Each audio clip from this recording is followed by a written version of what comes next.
We need a complete reimagination of healthcare that is focused fundamentally on connection rather than silos. And it's connection on so many levels. I would say three main ones. One is realizing that what the science is saying now is that metabolic dysfunction, mitochondrial dysfunction, a problem inside our cells with how they're fundamentally powering themselves, is either the direct cause or the accelerant of almost every chronic symptom and disease facing Americans in the Western world today. These symptoms and conditions are connected, and they're connected because of the way of our modern industrial environment are synergistically hurting our metabolic pathways, which is why these diseases have exploded over the past 100 years.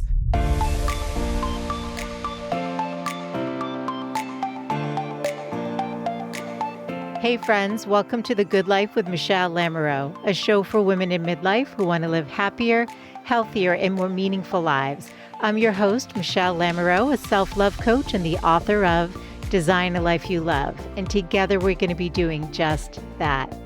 Each week I bring on world-class experts, best-selling authors, leading entrepreneurs, and also do solo casts with the intention of inviting you to get connected to what you really desire from your life. This show is produced with love every week. There's inspiration and actionable tips in every episode because I want to see women playing a starring role in their lives instead of living on the sidelines. Be sure to join the Good Life community newsletter over at thegoodlifecoach.com for more inspiration and tips to live your best midlife. And make sure you're following the show on your favorite podcast player. I'm so glad that you're here. Hey friends, it's Michele Lamoureux and welcome back to the Good Life with Michele Lamoureux podcast. Today we are going to be diving into understanding how to optimize our metabolic health. Joining us today is Dr. Casey Means, who's the author of the book, Good Energy, the surprising connection between metabolism and limitless health. In the promotion of the book, it says, what if depression, anxiety, infertility, insomnia, heart disease, erectile dysfunction, type 2 diabetes, Alzheimer's, dementia, cancer, and many other health conditions that torture and shorten our lives actually have the same root cause? And the solution to prevent and reverse these conditions is under our control and simpler than we think, according to Dr. Casey. And the key is our metabolic function, which is the way we make energy in our cells and bodies. You guys, this is such a fascinating conversation, and we cover health a lot on the show, but I learned so much both from her book and from being able to sit with her and bring her wisdom and what she's learned to you. I highly recommend you pick up a copy of the book and definitely share this one with a friend. It's, like I said, a very unique conversation that we haven't had on the show, but once you learn more about, it makes so much sense. Dr. Casey Means is a Stanford-trained physician and co-founder of Levels, a health technology company with the mission of reversing the world's metabolic health crisis. And she received her BA with honors and MD from Stanford, was president of her Stanford class, and has served on Stanford faculty. She trained in head and neck surgery before leaving traditional medicine to devote her life to tackling the root cause of why Americans are sick. She's been featured in the New York Times, the New Yorker, the Wall Street Journal, Forbes, Women's Health, and many more media outlets. And I know you're going to love this conversation. Definitely share this one with a friend. All of the show notes for today will be over at thegoodlifecoach.com and on your podcast player. And on both places, you can join the Good Life community newsletter where I share more tips and inspiration to live your best midlife. When you sign up, you'll get 52 self-care tips sent to your inbox.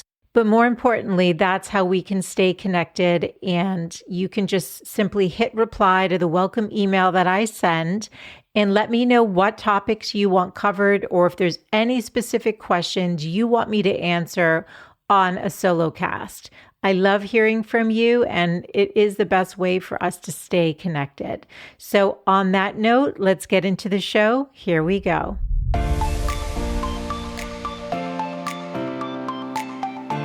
Welcome, Dr. Means. I am so excited to have you on the show today. I am so thrilled to be here. Thank you for having me. Well, we connected a little bit before the mics went on, and I was telling you how much I loved your book, Good Energy, The Surprising Connection Between Metabolism and Limitless Health. I kept nodding as I was reading your book. It was interesting. Like everything I was reading, it was just all resonating. And I'm not doing it all, but like it all made sense. And I think when we hear the truth, it's like our soul's like, yes, pay attention, pay attention. And that's what I was experiencing when I read it. Thank you. Thank you so much.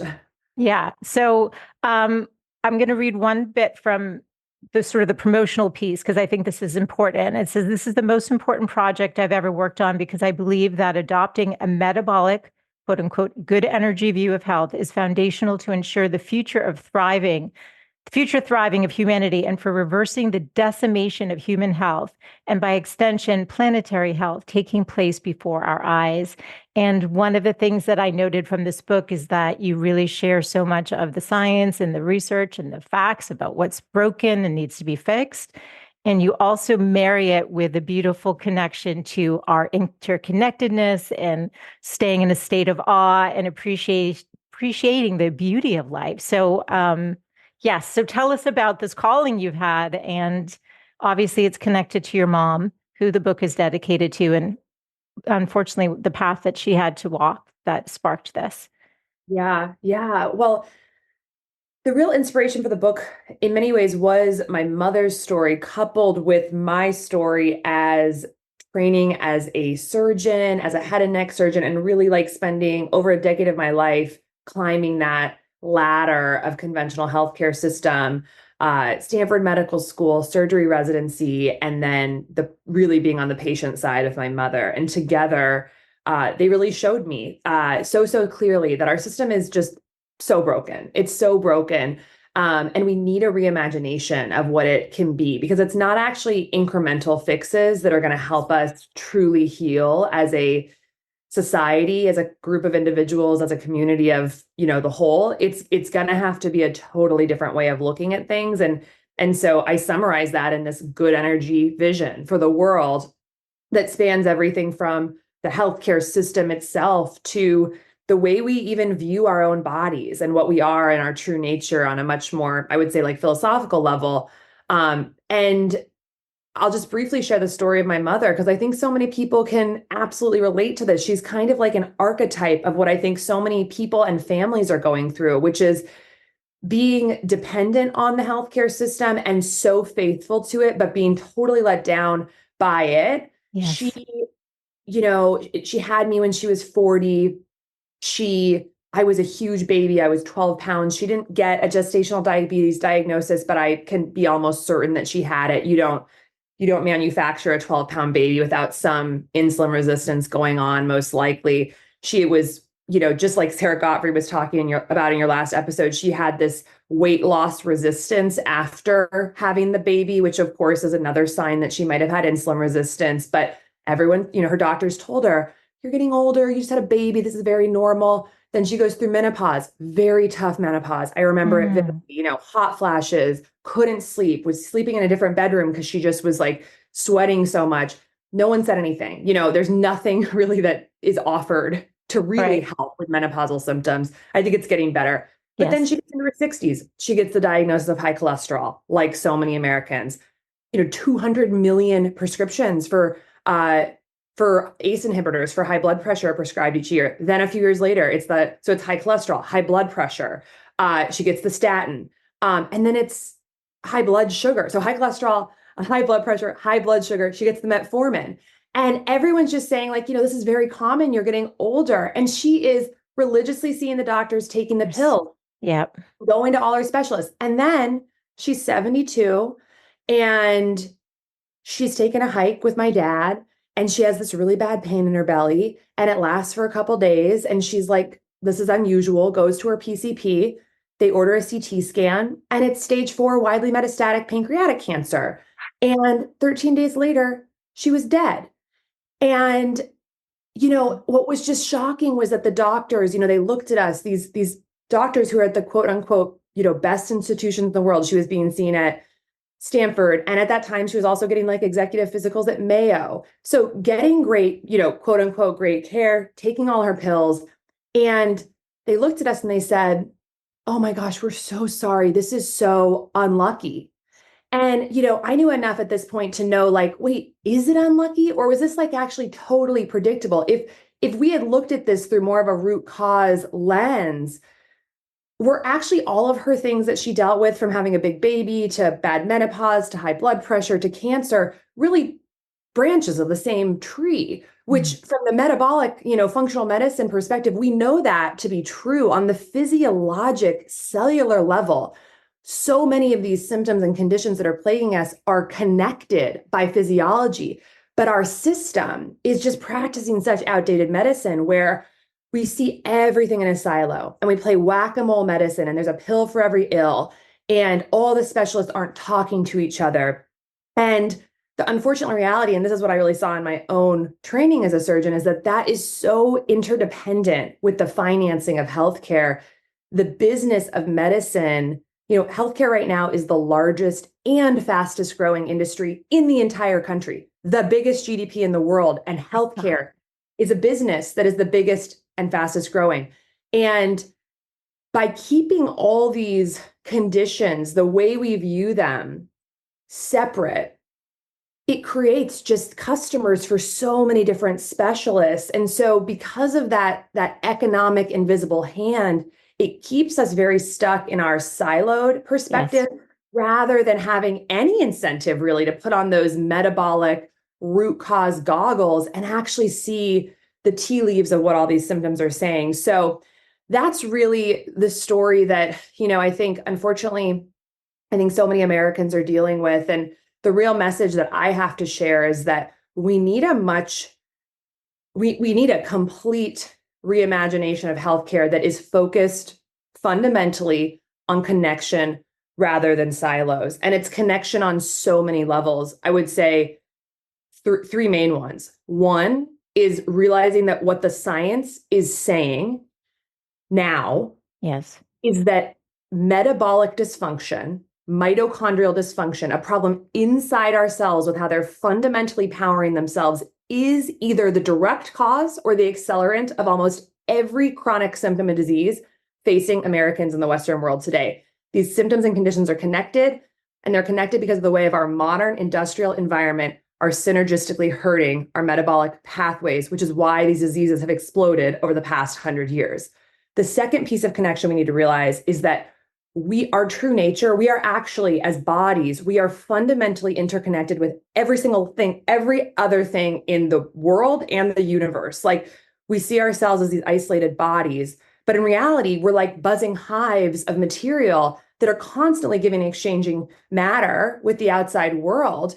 We regenerate our gut lining like every week. Like, we're constantly recycling with everything around us. And because the system doesn't see the body that way as a transformer, we see it as an isolated body. We are basing our whole healthcare system on a flawed view of what the body actually is, which is totally connected to everything else: air, water, food, soil, sunlight, even.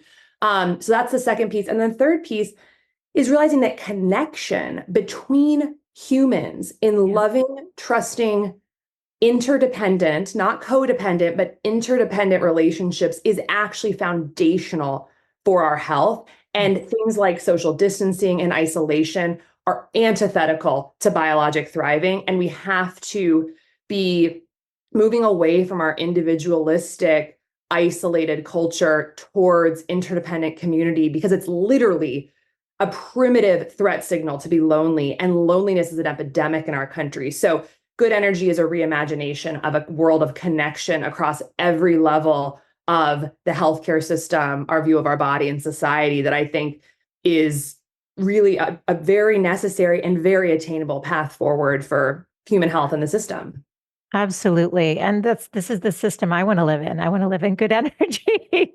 I mean, for anyone who's gone to the doctor knows about those silos. You go for one thing and, the doc your primary care sends you off to whatever. For me recently, I was telling Dr. Sarah in the last interview, like my arm wasn't working for like 3 months and it hurt to pick up a bag. And, they send you off to occupational therapy and then you've got different things. And I'm like trying to explain to my doc, who I love, I kind of need a partner because you have the training and the experience. And I just know what doesn't feel right and what's not working. So I love that you actually help us understand what labs to ask for and how to dig into it. But you covered a lot in that piece. So I'm going to break it down a little bit slower. So in the book too, you talk about that there's a better way, and it's understanding the biggest lie in healthcare is that the root cause of why we're aging, we're getting sicker, heavier, more depressed, more infertile is complicated. So the current medical system wants us to think it's complicated. And I love that you're like, actually, no, it's not. And then you write about the depression, anxiety, type 2 diabetes, Alzheimer's, dementia, cancer, and other conditions being connected to that root cause, which is the good energy. So let's start with the title, what good energy is, metabolic health for anyone who's like just hearing that term or doesn't understand it. Totally. This is Yes. what people need to know about metabolism. It's very simple. Okay. Metabolism is the most foundational process in our body. It's how we convert food energy from the food we eat to cellular energy. So it's a translation process of potential energy in food to a currency that we can use. And the body is a machine. We are about 40 trillion plus cells. Every single cell needs constant energy to be able to do its work. And our life is just the bubbling up of all of that work. So trillions upon trillions upon trillions of chemical reactions happening every second. Wow. All of which need energy to be paid for. That energy comes from metabolism. That's really all you need to know about metabolism. Okay. That process happens primarily in the mitochondria, which, as you remember from high school biology, is the powerhouse of the cell. And this is the second piece. We have over 200 cell types in the body. So you've got retinal cone cells, and you have hepatocytes in the liver, and you have glomerular cells in the kidney. You've got endothelial cells lining blood vessels. You've got glial cells in the brain. You have 200 cell types. Each one needs energy to function. A cell that is not properly powered will become dysfunctional, and all symptoms and diseases are necessarily the result of a dysfunctional cell. Wow. You cannot have a symptom or disease just arise out of thin air. It is necessarily the result of cellular dysfunction. And one of the ways a cell can become dysfunctional is if it's underpowered. And you can imagine underpowering core process in a glial cell in the brain is going to look different, a different symptom than underpowering an ovarian theca cell or a penile endothelial cell. It's going to look different. That doesn't mean it is different, right? On the cellular level, it's different on the manifestation level, the symptom level. So right now, because of our industrial, rapidly changing environment across all levels of life, across food and food systems, across the way we move, across the way we sleep, across the way we're interacting with media and news and technology, across the way we're interacting with light, artificial light and sunlight, temperature, the way we're interacting with toxins, 80,000 synthetic toxins in our environment in the past 100 years, across all those vectors, they are all hurting our mitochondria. So that's the phenomenon that's happening. 93% of Americans now have at least one biomarker of metabolic, i.e., mitochondrial dysfunction. And so stepping all the way back, putting that all together, we have a environmentally induced underpowering crisis in our bodies, and it's showing up as a lot of different symptoms because of the fact that we have all these different cell types. Outdated medicine, which when they were describing diseases, we didn't know all this. And so they described diseases based on symptoms, and we're still treating that way. And reimagination is to realize that we actually need to start defining diseases based on cellular physiology. And if we did that, we'd have to bucket like a lot of the diseases we're facing right now into one bucket, which is mitochondrial dysfunction, metabolic dysfunction, and what I talk about in the book. And so that's what's happening, and not how we're practicing medicine, which is why in our reactive whack-a-mole symptom management, long-term management, surgery intervention-based approaches, the more we're spending on healthcare, Yes. and literally the more access we have to healthcare, the worse the outcomes are getting in America. Like we're Yes. literally spending 23% of the GDP of the largest country in the world on healthcare, and we're getting sicker every single year. So that kind of describes why, is because we're throwing money at the downstream manifestation of a problem, which obviously won't heal it, rather than updating our model and hitting inside the cell. Now, the thing is, there's really not medications. There's obviously not surgery that can get to the inside of the cell. I mean, medications can go inside cells, but there are really not medications that optimize mitochondrial function. Yes. This is about changing our environment to unbridle, to unleash the strain we're putting on the mitochondria so that it can do its work, powered body, more functional body, less symptoms. And that's the vision. That's the vision. And that's also the challenge, because like you just said, the healthcare industry is the largest industry. And you even used a term in the book that I recognize working in a law firm, which is eat what you kill. Lawyers talk about that all the time. I hate that expression. What? Oh, I Oh, didn't yeah. know that. Oh, yeah. Okay. Yeah. That was It's part so of the, dark. it's so dark. And yes, it's so when I had heard that, I'd never heard it in the context of in the medical system. But yes, lawyers say eat what you kill because they get rewarded based on how much business they bring in. And so that's part of the challenge, is that the current system is so dysfunctional. I mean, you're talking about dysfunctional mitochondria, that the system itself is dysfunctional, and you're trying to wake people up and help them understand. So let's go into some more specifics of your story too, because you're talking about functional medicine. I've had functional medicine doctors on the show. We talk a lot of times people come on because they've had their own challenges with the conventional medicine system, and that's why these docs have switched over. So what was the tipping point for you when you were practicing?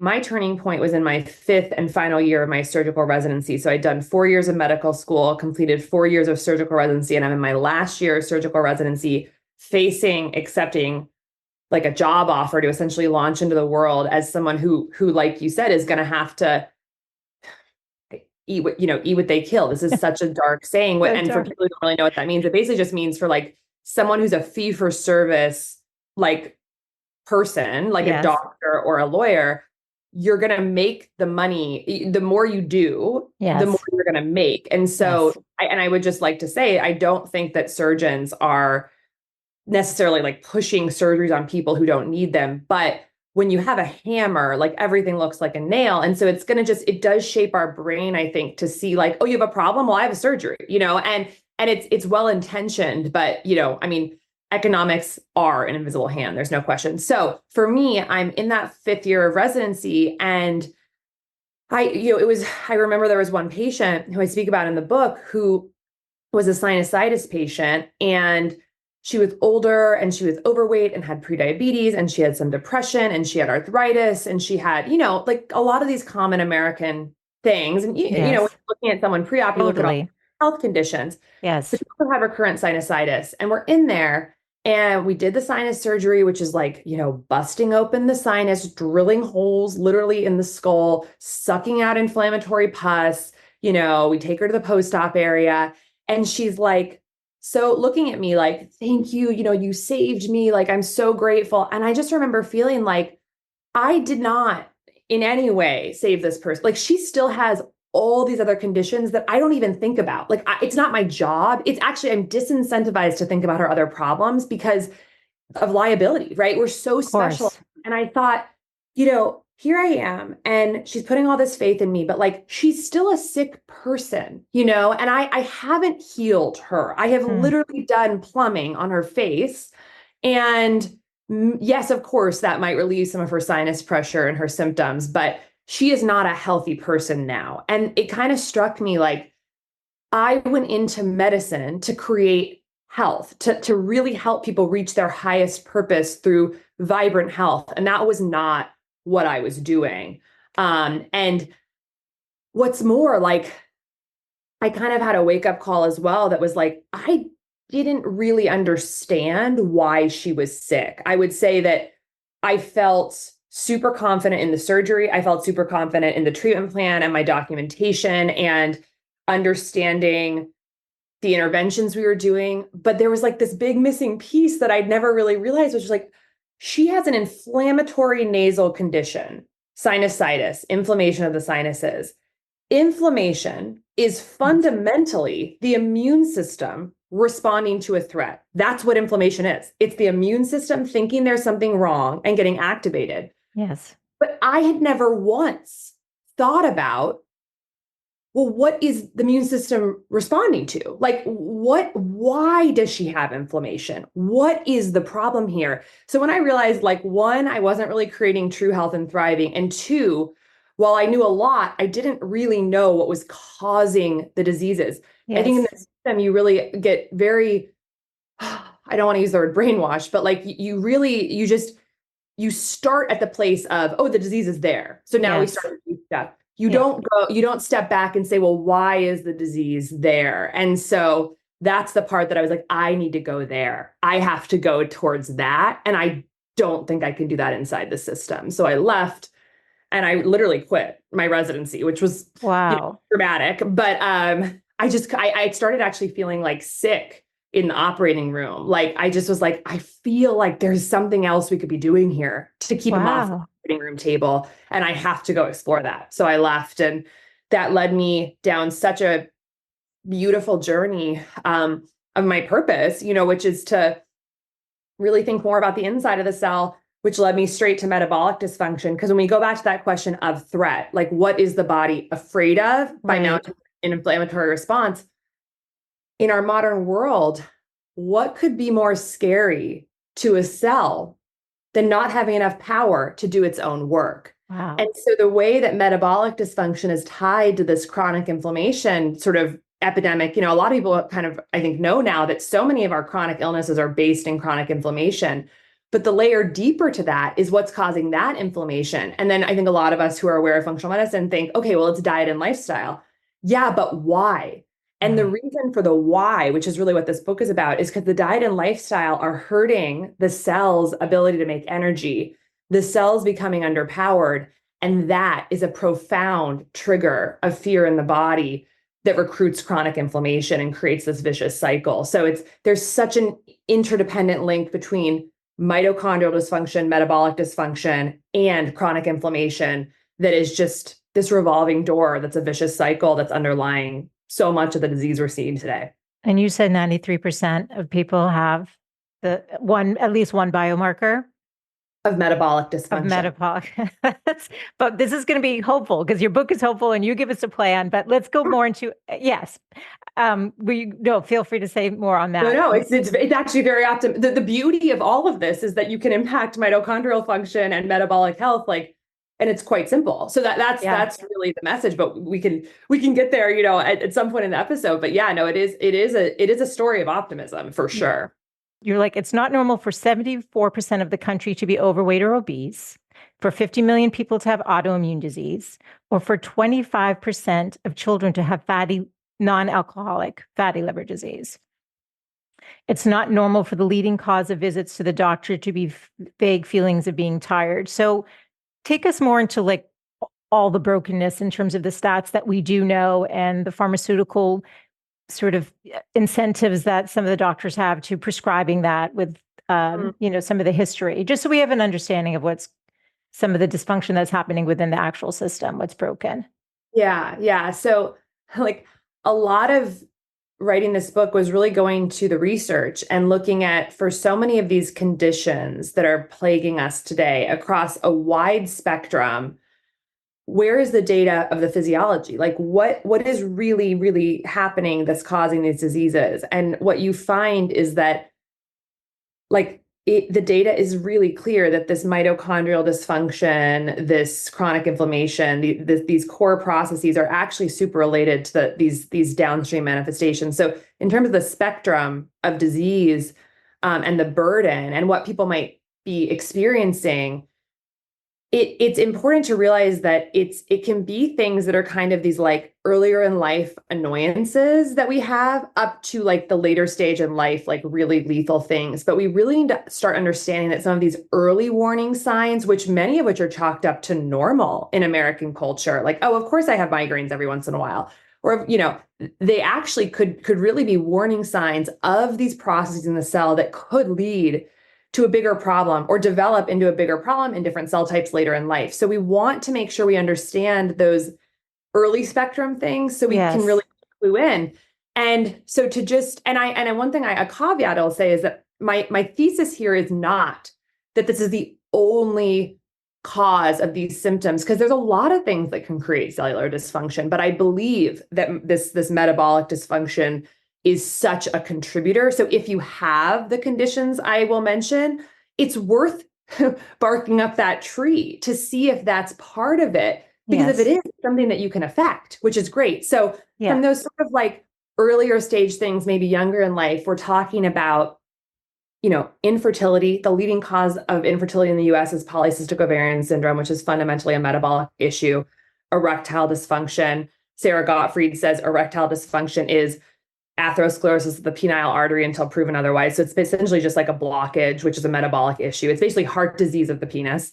Migraines, fibromyalgia, many autoimmune diseases are directly tied to mitochondrial dysfunction. Dr. Terry Walls talks about this at length. She actually, in her famous TED talk, Minding Your Mitochondria, she talks about how autoimmune disease is fundamentally a mitochondrial disorder. We're talking about gout. We're talking about depression and anxiety. Chris Palmer, Harvard psychiatrist who wrote Brain Energy, actually makes the case that every mental illness that we're dealing with is fundamentally a metabolic brain energy disorder. Wow. So in so many skin conditions, acne, premature aging, wrinkles, psoriasis, eczema, alopecia areata. So really any system we could talk about, there's something there. Then moving on to like the real like things that are gonna kind of immediately or really lethal things: stroke, heart disease, Alzheimer's, dementia, type 2 diabetes, cancer, chronic liver disease, chronic kidney disease, and of course, increased propensity to die of infectious diseases. So influenza, COVID-19, pneumonia, if you have underlying metabolic dysfunction, your risk of being hospitalized and dying is so much higher. Then there's other things, in the ENT world, I learned as I was digging into this that like people with diabetes have twice the rate of sinusitis, and hearing loss is fundamentally very related to insulin resistance, which makes sense because there's so much high energy intensive complex signal processing with sound that, of course, if you have underpowered hair cells in your cochlea, it's going to impact your ability to hear. And so that's a little bit, that's a little bit of the branches of this tree. And of course, genetics are involved. Of course, age is involved, but this is a path we should each pursue. And so what I would say is that if you have any of those diseases or symptoms I just mentioned, and I would argue any disease or symptom, we need to understand, just as Americans living in this world today, what our level of metabolic health is. We need to understand it for ourselves. We need to be able to say, this is where I am on the metabolic spectrum from a biomarkers perspective, so that we can work to optimize it if it is not part of that 6.8% of people who are categorized as metabolically healthy. So that's the journey. I would say if you're not feeling well in any way, go down that road, because it may lead you to some really, really great outcomes. And if it doesn't, then at least you know that you're doing well from a metabolic, and you can cross that off. Yeah. Right. No, this is so good. Okay. Well, let's talk about some of those tests, because you list 13 in the book. You say there's 5 that during your annual well visit, your doctor should be willing to give you. Yeah. This is great, because it doesn't need to be complex, fancy, expensive testing to get a sense of where you are on that metabolic spectrum. You can literally just get the 5 biomarkers that make up the metabolic syndrome criteria. And these are generally free on an annual physical. So those are fasting glucose, fasting triglycerides, HDL cholesterol, waist circumference, and blood pressure. And the study from 2019 that was out of UNC that was one of the first alarming studies that actually said that 12% of Americans are only 12% of Americans are metabolically healthy. That was looking at those 5 criteria, which essentially, if you had a fasting glucose less than 100 milligrams per deciliter, triglycerides less than 150 milligrams per deciliter, HDL cholesterol above 40 for men or 50 for women, waist circumference less than 35 inches for women or 40 inches for men, and blood pressure less than 120/80, then you were part of that 12% and not on any medications. So not on medications for any of those biomarkers. So if you were on a cholesterol medication, it kind of immediately put you out of that 12%. So if all 5 of those were in that, what they called a normal range, Yes, that was considered metabolically healthy. Then more recently, there was actually a study in the American Journal of Cardiology that is the one that talked about the 6.8%. And that was looking at slightly different criteria, which I'll run through. So basically, to be the 6.8%, it was a body mass index less than 25. Okay. Waist circumference less than 88 centimeters in women or 102 centimeters in men, which I believe is 35 inches and 40 inches. Fasting glucose less than 100. So that's the same from the other one. Yeah. Hemoglobin A1C less than 5.7%. That's also a standard test. Yeah. Total cholesterol to HDL ratio. So basically on your cholesterol panel, there's total cholesterol, LDL cholesterol, HDL cholesterol, and triglycerides. This is saying take the total number over HDL, and that had to be less than 3.5 to 1. Blood pressure less than 120/80, and then no history of any like metabolic cardiovascular diseases. So if all of those were true, which are very similar, so there's obviously overlap there, but they add in like BMI and the total cholesterol to HDL ratio, but everything else is pretty similar. If those were all true, it was now a few years after that UNC study, it was 6.8%. And so each of those, for different reasons, each of those biomarkers, which are again, free, easy, your doctor will never fight you about ordering those. They're very standard. Okay. You can obviously get into much more advanced metabolic testing, but like at a very bare minimum, everyone listening should look at all those numbers and see where they fall into those ranges that I just said. We should really be doing everything we can to get there.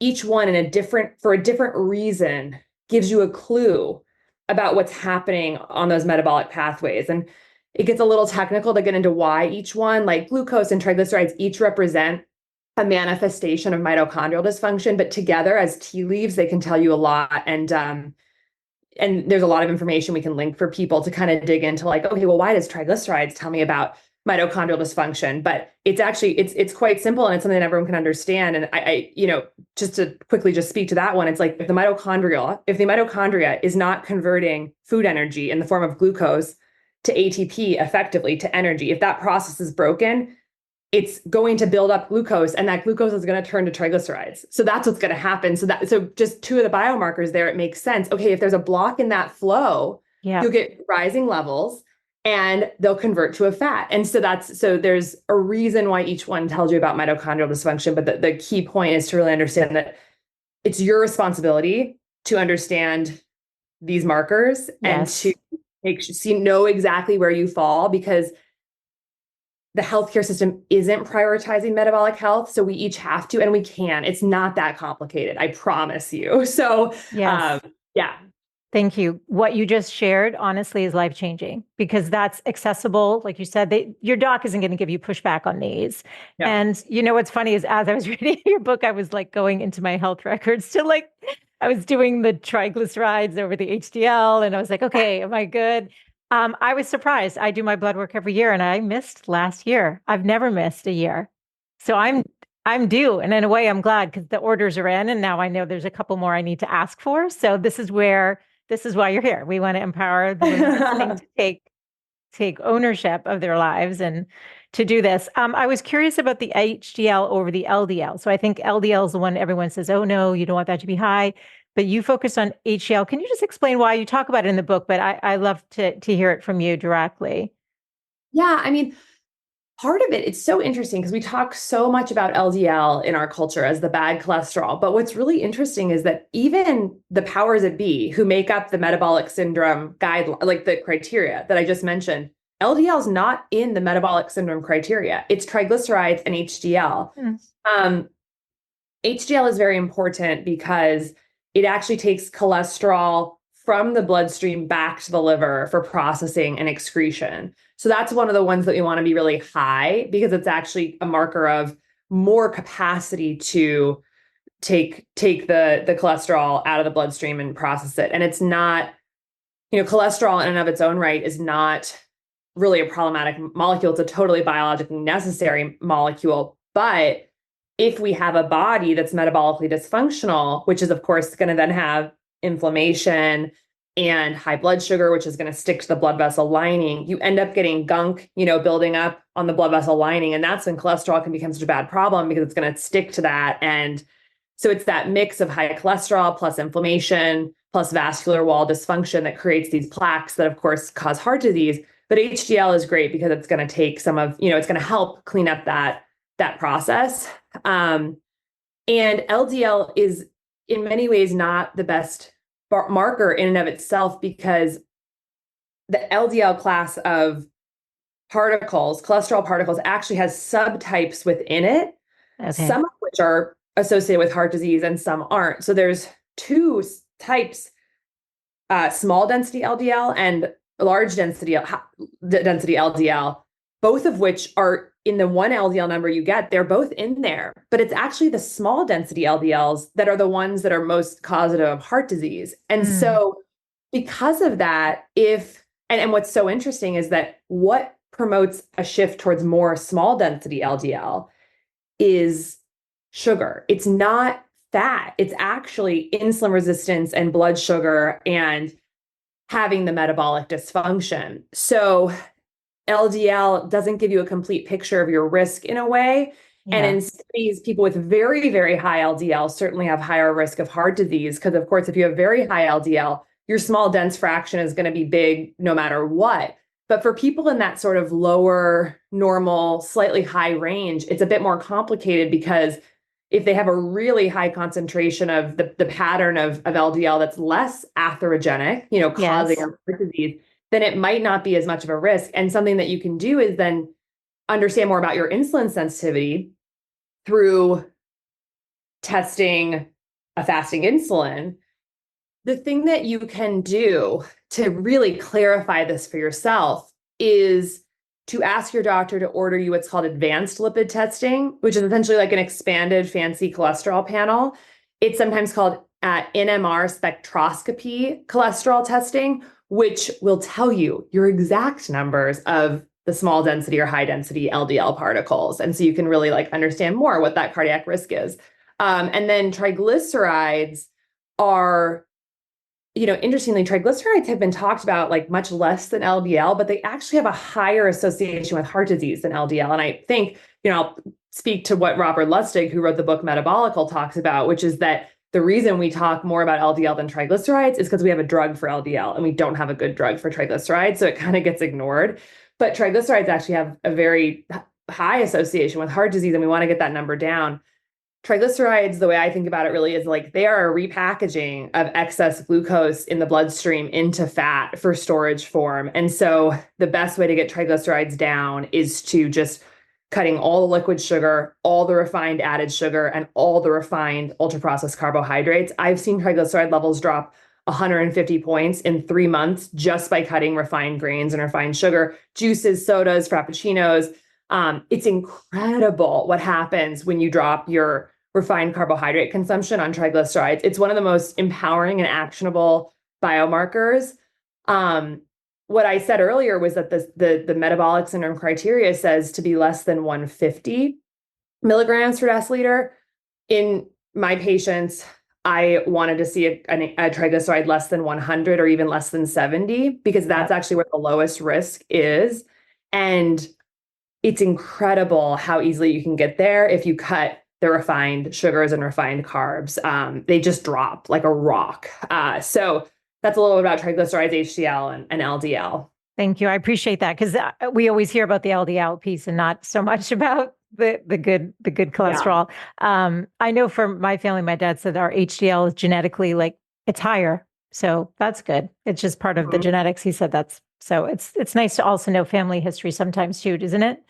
That's helpful, isn't it? Or not as much? So yeah, I mean, certainly it's helpful. I think we lean too much on thinking about family history because in some ways it causes a lot of patients to end the conversation about what they can do to actually and I also just sort of wonder how much the system has just pushed a narrative around how important family history is because it's very disempowering. It's like, oh, well, this is the way I am. And the reality is that people can drastically change their metabolic biomarkers and their heart disease risk by making pretty simple lifestyle changes. And so, yes, it matters, but lifestyle and behavior and choices and diet matters more for sure. And like we talked about a little bit earlier, like I think the healthcare system really wants us to think it's complicated and hard to get healthy when it's actually not. And that by us being in that fear state of disempowerment, it just absolutely fuels our consumption of healthcare services. So yeah. So yes, it matters, but I would say I the love choices this. are more. I love Yeah. this. This is good. This is really important. And it's really like you're saying, take control and there's more things you can do to empower your health in the right direction. You wrote that I saw this study, by the way, in 2022, a nutritional study was founded by the NIH, the Gerald and Dorothy Friedman School of Nutrition Science and Policy at Tufts and processed food companies, which listed Lucky Charms healthier than ground beef. And I remember seeing this, and at first I thought it was a joke I because know. there's some of the foods that were on there. I'm like, is this a joke? Like, is this Yeah. April Fool's? Like, is it April 1st today? Like, I was trying to, and I'm like, oh my God, this is like supposed to be a legit study. So part of the problem is that the information that's getting out, and just like you wrote in the book, if the Surgeon General just came out, just like they did about smoking and said, hey, sugar's bad, like, don't give your kids all this ultra processed foods, it would help so many people, but they're not speaking. Yeah. Why?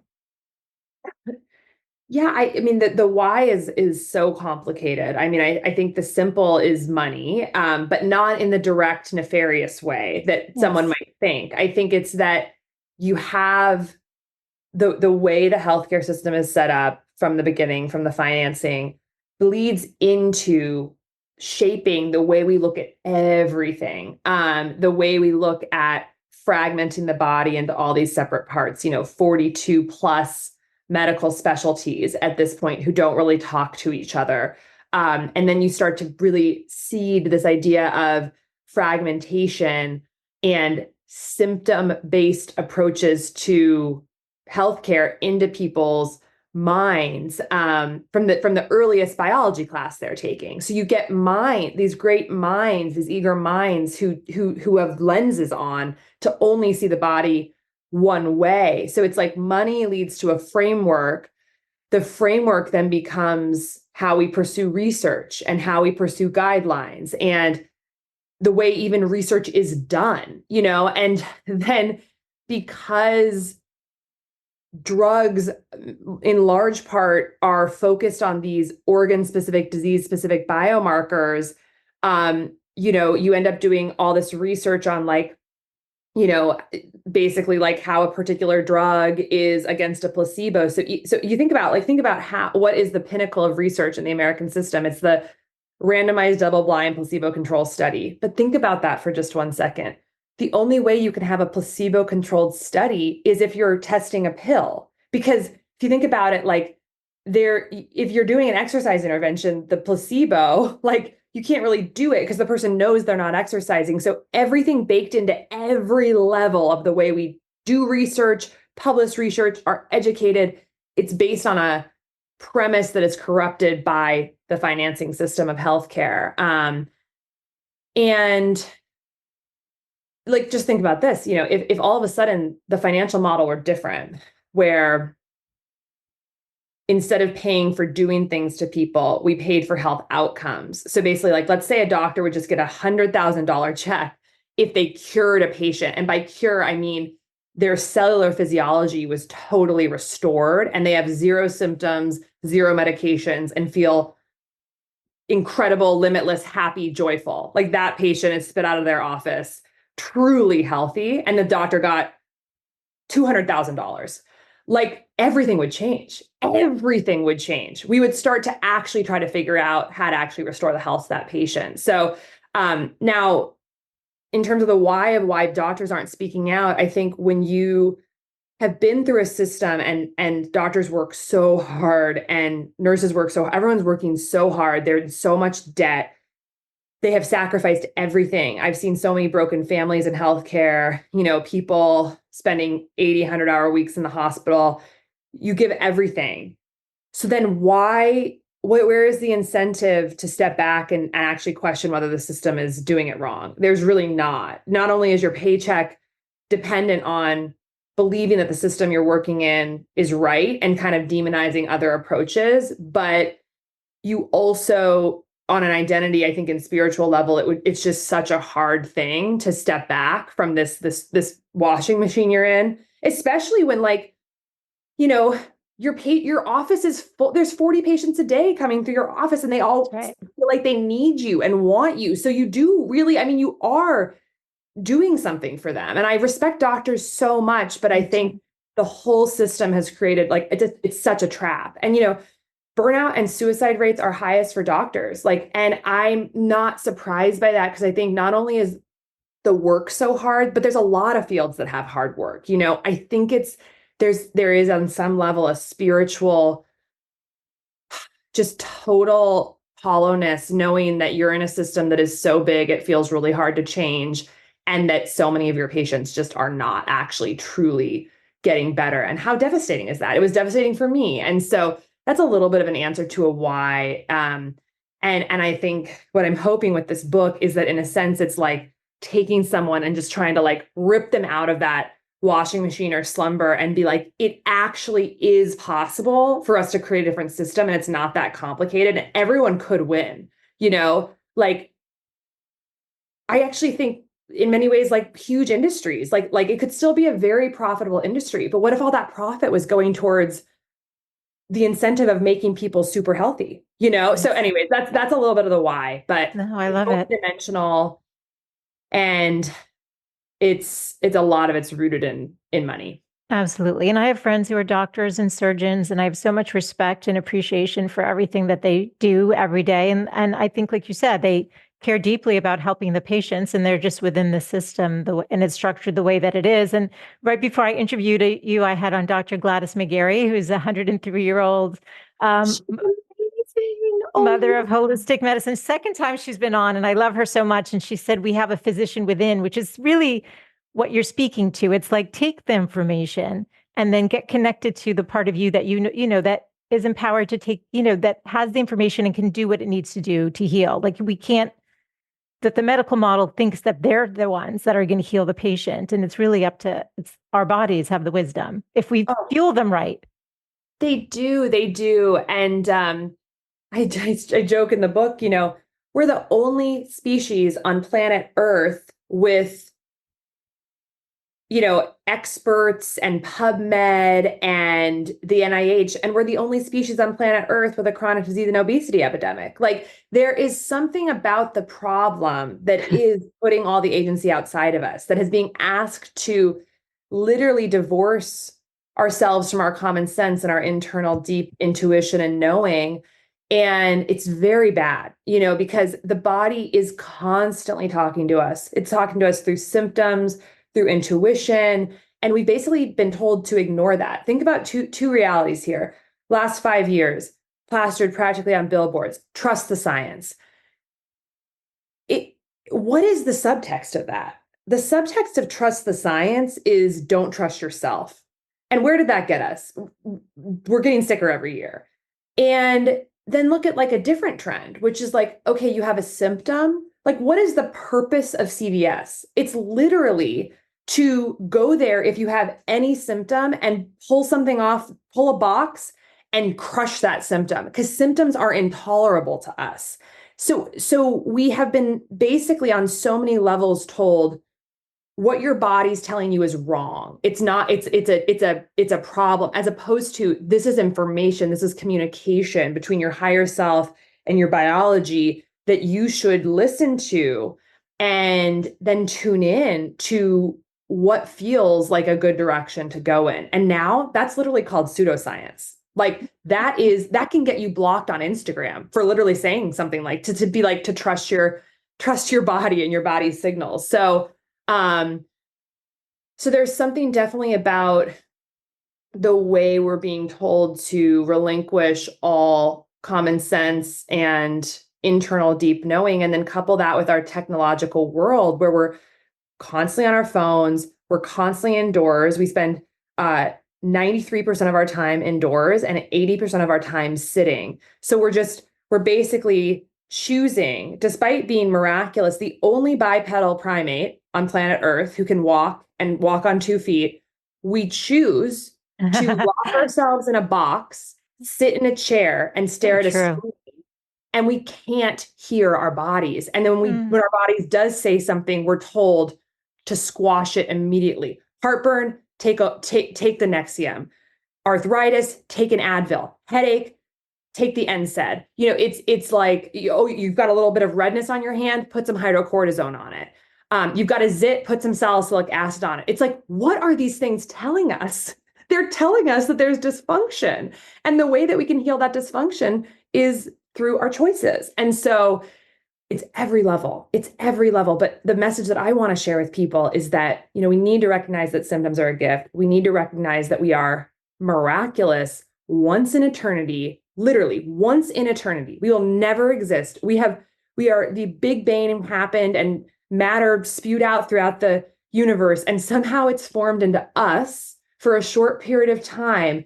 And we are each total miracles who have so much knowing, who are deeply connected with everything. And we need to trust ourselves because we know a lot. And on top of that, the beauty of this exact time that we're living is that we actually have tools and technology to understand more about our bodies than we ever have before. So I very much deeply believe in like intuition and internal knowing and body awareness and slowing down so we can hear the signals and seeing symptoms as a gift. But I also think, yeah, we do live in a technological age, and there are tools that can let us personally see inside our bodies in ways we never have before. So let's leverage that too. So this is like wearables, continuous glucose monitors, direct-to-consumer lab testing, incredible technology that allows us to own our health without having to go through the gatekeeper of a doctor. So it's the merger of those two realities that we have right now of like the more spiritual, deeper wisdom plus the tools and technology that actually give us the opportunity to be totally empowered to have the happiest and longest lives in human history. But it involves waking up and going down that path. So. And your book is that wake-up call. It's interesting because you wrote that in 22 states, patients don't own their medical records. Did you know that in California, when your kid turns 12, they shut you out of your kid's record? No, and that's unique to California. I don't know. I think I have friends in Massachusetts who say that it's the same thing. I went to go in, like my daughter had her well visit at the age of 12. And then at 13, I guess, I don't know, I went to log in to print out, I don't know, vaccine or something I needed to get for the school. And they're like, I'm sorry, you don't have access to your daughter's records anymore. You have to get her permission. And I'm like, this is insanity. This is insanity that you're cutting the parent out. Like, do you think my kid's scheduling their appointment and on top of this stuff? So there's a lot of problems. Let's give, since we're coming to the end of the time, just like a couple of proactive things. You write about so many, everyone needs to pick up the book. Like there's so many amazing things. I'll let you pick whether it's movement. I love the movement part. Maybe it's just, I don't know. Yeah. Well, are you standing, by the way? I am. I knew it. I was like, oh, she's standing, which is so like you're literally walking your talk as we're doing this right now. Now I feel like I should get a standing desk. My husband's always not good. I love standing desks so much. Oh my gosh. Well, why don't I just start by sharing one fact from the book that I love about standing desks? First I'll just back up about like the real framing for movement that I talk about in the book, which has been such an unlock for me, which is that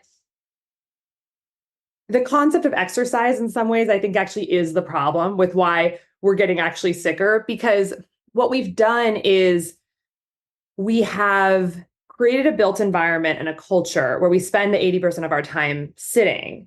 And then we basically sell people solutions through all these different exercise strategies to make exercise this thing that you check off your to-do list, and that's somehow, it's just this thing that you check off and now you've got in your movement. Yes. But that is actually not what makes you healthy. Because if you're sitting most of the day, it does not, it negates the positive benefits in many ways of exercising. Our bodies, the biology of the human body is meant to be in motion all throughout the day. In the simplest way to think about it is that when your muscles contract, there's an intracellular signaling cascade that literally pushes glucose channels from the inside of the cell to the cell membrane. And so you can imagining that. So you've got glucose channels that are moving from the inside of the cell membrane, which means more glucose flowing in, more mitochondrial activity. If you're a person that's sitting most of the day, all that time, you're not pushing those glucose channels out. So you're a body without, that ability to have, if you have glucose comes in, then you have to stimulate with insulin to have that glucose go into the cells. And then you exercise for an hour, which is wonderful. But you're only going to have that stimulatory effect then and for the period, shortly after that. Versus imagine a person who's standing and kind of moving around most of the day and taking a little 1 to 2 minute walk around their house every 30 minutes. A quick walk, you're activating every muscle group, right? Like you're activating your quads, your hamstrings, your abs, everything. You're pushing those glucose channels to the cell membrane. That person, even though they've only probably had to commit like 20 minutes throughout the day cumulatively to kind of move a little bit, they have kept those channels there all day. It's a different biology. It's a different body. And so we have to shift it from exercise to we need movement built into the fabric of our lives. Now, so many of us are knowledge workers now, like you and I, and pretty much everyone, we probably know, like it used to be that like over 70% of Americans were in agriculture. Now it's less than 2%. Like our world has changed and we're not going back. That's fine. Yep. So what we need to do if we want to be healthy, yes, and I'm sorry, it's just the way it is. We have to take stock of how we're spending our time each day and convert sitting activities to standing or moving activities. We just have to. And if that sounds like something that's not possible, then it's taking intentional breaks every 30 minutes to do 10 air squats or to walk for 2 minutes, which the research actually shows that little amount of movement has a huge impact. So for me, what that's looked like is like, I just basically sit down and look at everything I do each day. I've done this in the past. And it's like, I cook breakfast, I brush my teeth, I am having to do, either host podcasts, be on podcasts, write newsletters, open my mail, obviously connect with my partner, cook dinner, catch up with friends, whatever it is. How can I make each of those movement based? And so part of that is having a treadmill desk, which I just absolutely love. Send us the link. Yeah, I will. Yeah. I mean, they are now $120 on Amazon. Oh, really? It's the best money that you can possibly spend. And I go so slow. I'm at like 1 mile an hour. I don't even know I'm doing it, and yet I sleep better. So there's a research paper I mentioned in the book that shows that they did an intervention with treadmill desks for 2.5 hours per day. So just 2.5 hours in the workday with 10 participants. And they lost on average 2.6 pounds of fat in that 10 days and put on about 2 pounds of lean muscle during that time. And they extrapolated in that paper, which they did not actually do this study, but they extrapolated that people could lose 44 pounds a year by walking at a low speed for 2.5 hours a day while working. So that's incredible. And then just on top of that, the other piece of data that blew me away when writing this book was that the correlation between step count and health outcomes. So really top tier journals, Journal of American Medical Association, published research showing that people who walked just 7,000 or more steps per day, they followed them for about 10 years, had a 50% lower chance of all-cause mortality in the follow-up period than people who didn't walk that much. The average American is walking 3,500 to 4,000 steps a day. That is takes 30 minutes. So it's basically cumulatively in a 24-hour period, they're walking about 30 minutes to an hour. It's just not conducive with cell biology that is healthy. So Yes. so that's the practical tip is to find ways to inject 1 to 2 minutes of movement throughout the whole day. Make sure you're not sitting for like 3 hours at a time. It doesn't need to be walking. It's just moving muscles, and treadmill desks are great. So Oh my God, that's brilliant. And I loved that part of your book. Actually, that was the one I was hoping you would cover was the movement part. I'm just gonna, if we do you have time, I just want to wrap up yeah. with that. So I want to wrap up. We started with your mom.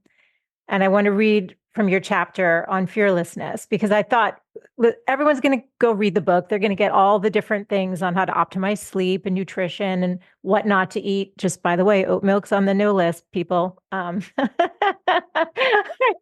was like, oh, I have a lot of friends who love their oat milk. But this piece of it I thought was really critical. And you share from the time you were a child, you were worried about death. I think a lot of people can relate to this, by the way, and losing the people you love. And it inspired your decision to go into medicine. And you said when your mom was dying, she said, your death is uncontrollable and is okay. I feel that because when I held my mother as she took her last breath, she was okay. In her final waking moments, she whispered to me that we are here to protect the energy of the universe. That is all. The life, the death was perfect.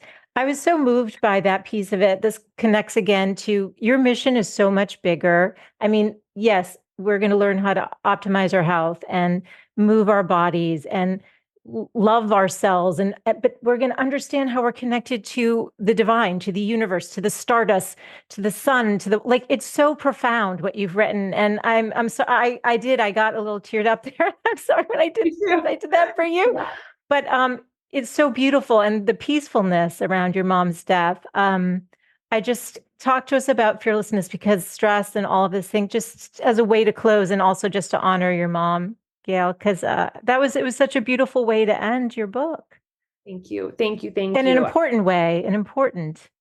Well, I think it's the most important piece of the whole thing because fundamentally, I think the world we're living in really wants us to be scared and really wants us to, because when we're scared, we're controllable. We look to things outside of us to assuage and mitigate our existential anxiety. So it's everything from the violence coming in on our phone from all over the world, the TV, the all the sensationalist media around, I mean, everything. I mean, what could be more scary than a global pandemic, and it was just streaming into our eyeballs. And then on top of this, in our Western culture, we are also just like existentially afraid of death. I mean, I think as I've studied so many other cultures throughout my life, you know, Eastern traditions and Taoism and Buddhism and ancient, Chinese poetry and Rumi and Sufi and all these things, like all of that, the Stoics, they're all thinking about,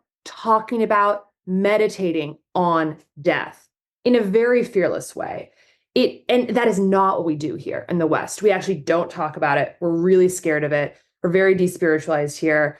We think of very binary view of life and death, of where like we're alive and we're this body, we're this thing, and then we die and we're gone. And that sounds really scary. And I think that so on every level, on the information coming to us through everything, billboards, phones, TVs, the newspaper, to the highest level, which is, our existential fear of mortality, coupled with kind of a culture that is very individualistic. We don't have our elders to help give us counsel about just regular personal traumas that we might deal with throughout our lives. Like we're all going to experience hardship, but we don't have community. We don't have really great community built into our culture. We also just really look down upon the idea of mental health care because it's like we just have a stigma still around like strategy. So it's like our culture has made us scared, and we're even scared of our own internal voices. We're told not to trust them. So what does that do?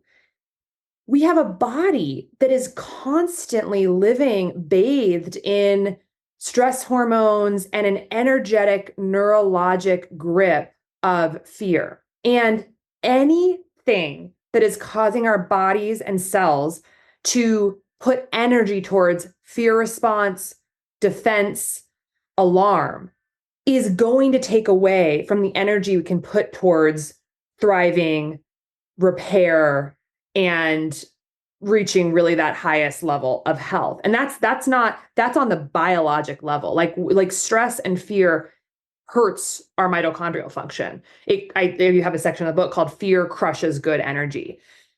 People might be thinking, but the world is scary. Like there is violence, and there are school shootings, and there are wars, and there is a pandemic. Like, it's true.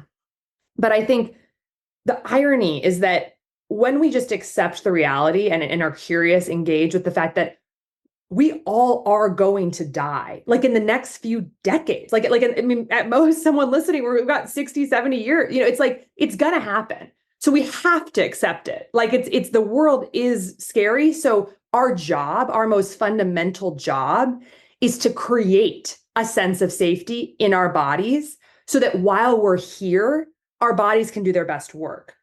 So that's the key piece, is like, it's our most fundamental job to identify what's putting that grip of fear into our minds and bodies, and be the parent for our own thoughts to create, it's kind of like fake it till you make it. Like, yeah, like create that sense of safety. I think a lot of that safety, one of the unlocks, at least for me in my life, has been going down the spiritual journey and exploring that more, because as I feel more connected to the eternal nature of life and the world, it has released me in some ways from that grip of fear of that binary death. And so for some people, to have a spiritual journey. For others, it might literally just be, like I said, fake it till you make it, where like you can think different thoughts.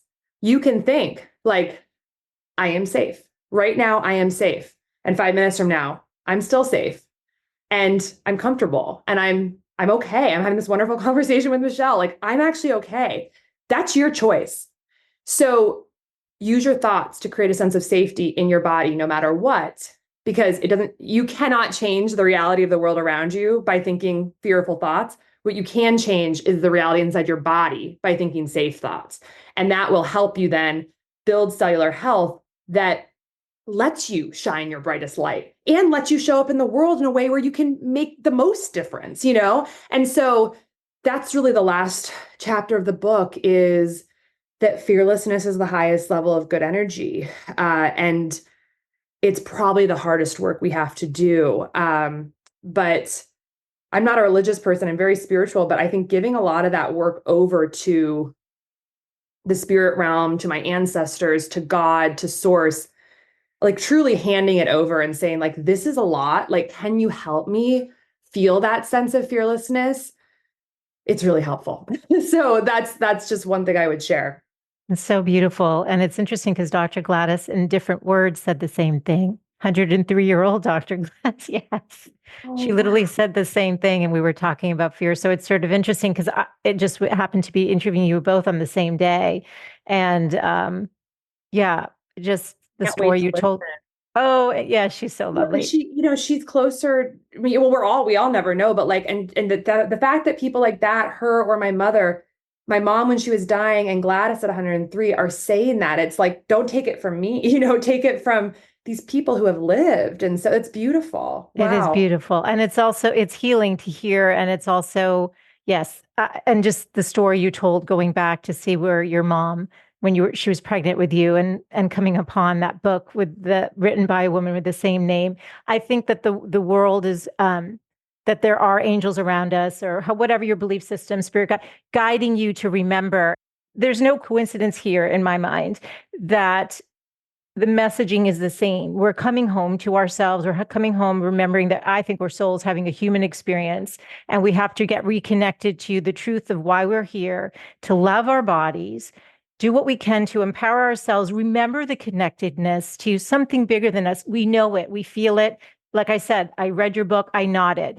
You were bringing me home to my truth and to my soul. And that's what your book did. Anything you want to say before we wrap up today, Dr. Casey, to the women listening? Oh my gosh. Midlife ladies around the world. Oh my gosh. I mean, I am in such awe of women. And I think that, I guess the one thing is, since, I know that your audience is mostly women, I think they're, one of I have two favorite paragraphs in the book that are both in that chapter on fearlessness as good energy. And they're really written to women, because I think one of the most miraculous things about women and the thing that I think is almost that most devastates me about our Western culture is how we have separated women from the sense of their like total like divinity, and the fact that women are a force in the world that creates life. That I agree with your paradigm of that we are souls in a human body. And so I think about pregnancy, I think about women as literally being this like alchemical home for merging the spirit world with the body, to have pulling us, spirit out of the spirit world into a body. Obviously, that is in conjunction with men, but it's happening inside the woman's body. And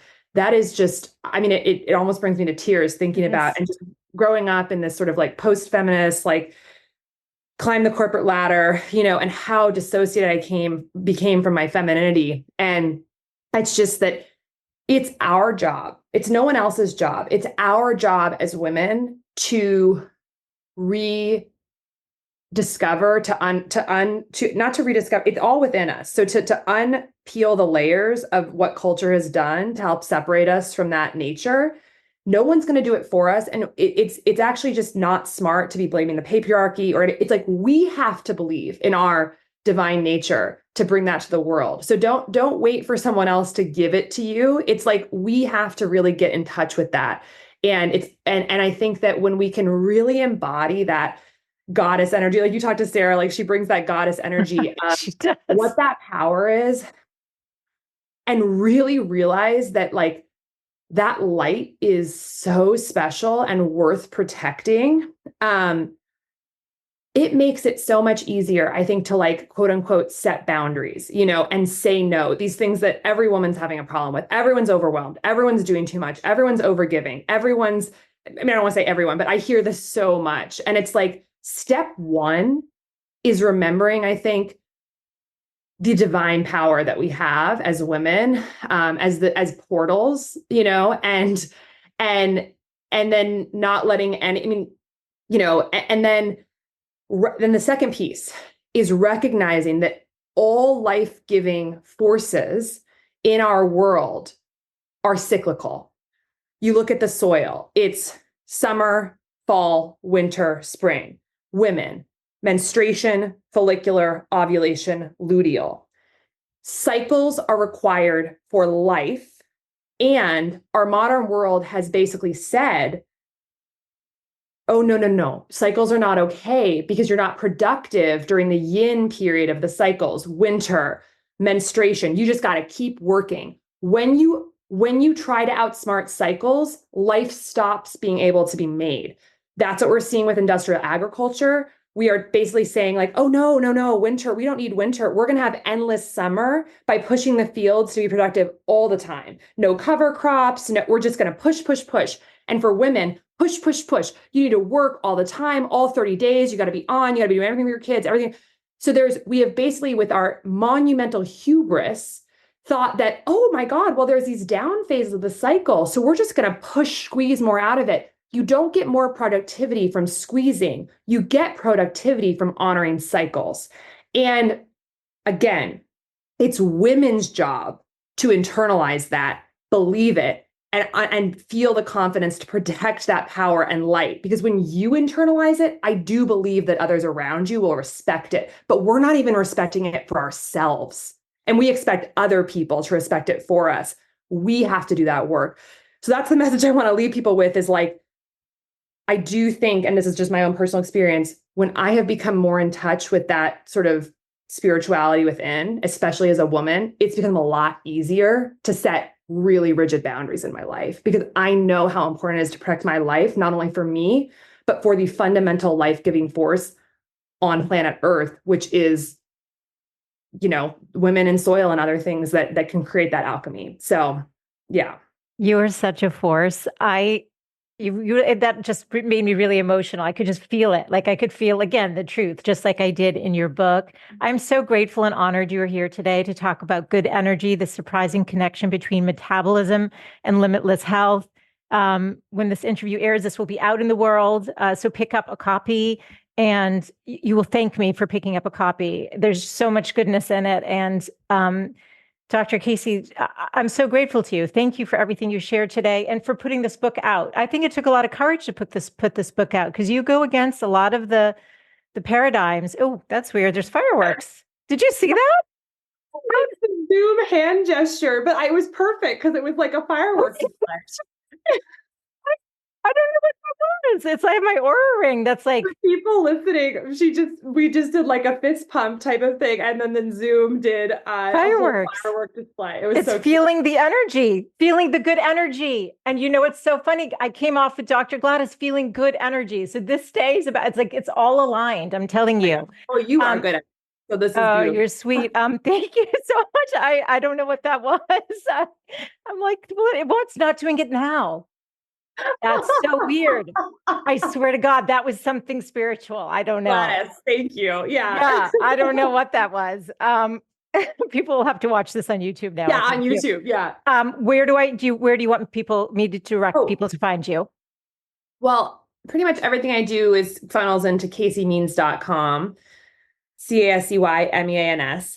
And you can learn more about the book there on the book page, all my blog posts, newsletters, social links, and everything like that. I'm at Dr. Casey's Kitchen on Instagram, and I'm at Casey Means MD on every other platform. But yeah, I would say please, yes, read the book. I'd love to hear your thoughts for people who pick it up. And then I really pour my heart and soul into my newsletter every week. So that's another place, Good Energy Living. And that's just another place to get more. So yeah. Perfect. And I will link everything in the show notes over at thegoodlifecoach.com. So you can find this easily. It'll even be on your podcast player. You can link directly to Dr. Casey's book and her website and share this with every woman literally, this is how we reclaim our power and our feminine power and our health and our well-being. So share this widely, broadly.